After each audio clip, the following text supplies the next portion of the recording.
കുറെ ദിവസത്തിന് ശേഷം കണ്ടൊരു നല്ല വാർത്തയാണ് കേട്ടോ ഇത്. 56 വയസ്സുള്ള ഈ അമ്മ തന്റെ ഭർത്താവിനെ രക്ഷിക്കാൻ വേണ്ടിയിട്ട് കിണറ്റിൽ ചാടിയിട്ടോ. കുരുമുളക് പറിച്ചോണ്ടിരുന്നപ്പോൾ അറിയാതെ കാൽവഴുതി വീണ ഭർത്താവിനെ രക്ഷിക്കാൻ വേണ്ടി ആ അമ്മ ഒരു കയറ് തൂങ്ങി താഴോട്ട് ഇറങ്ങിയതും ആ അമ്മയുടെ കൈ ഒരഞ്ഞ് പൊട്ടിയിട്ട് 2 കൈ ഒരഞ്ഞ് പൊട്ടിയിട്ടുണ്ടെങ്കിലും ഭർത്താവിനെ താങ്ങി നിർത്താൻ അവർ മറന്നു പോയിട്ടില്ല കേട്ടോ. മുങ്ങിപ്പോകാനുള്ള വെള്ളം ഇല്ലെങ്കിലും ഭർത്താവ് തലകുത്തനെ വീണതുകൊണ്ട് തന്നെ അദ്ദേഹത്തിന് ജീവൻ ആപത്ത് പറ്റുമായിരുന്ന സ്ഥിതിക്ക് ആ അമ്മ പക്ഷേ തന്റെ കരങ്ങൾ കൊണ്ട് തന്നെ ഭർത്താവിനെ രക്ഷപ്പെടുത്തി. 10 അല്ല കേട്ടോ, 40 അടി താഴ്ചയിലോട്ട് ആ അച്ഛനെ വീണത്. എന്നിട്ടും ആ അമ്മ വിട്ടില്ലല്ലോ. ഇന്നത്തെ കാലത്ത് കുറെ അപൂർവമായിട്ട് കാണുന്ന കുറെ കാഴ്ചകളിൽ ഒന്നാണ് കേട്ടോ ഇത്.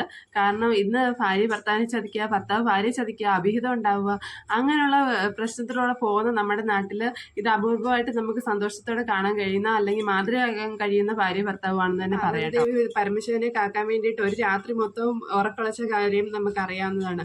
അതേപോലെ 10 മിനിറ്റായാലും 15 മിനിറ്റായാലും ഭർത്താവിന്റെ ജീവന് വേണ്ടിയിട്ട് ഇത്രയും അവര് ആത്മാർത്ഥതയോടെ നിന്നെങ്കിൽ അവർ തമ്മിലുള്ള സ്നേഹത്തോടാണ് നമുക്ക് ഇതിനകത്തൂടെ തന്നെ മനസ്സിലാക്കാം.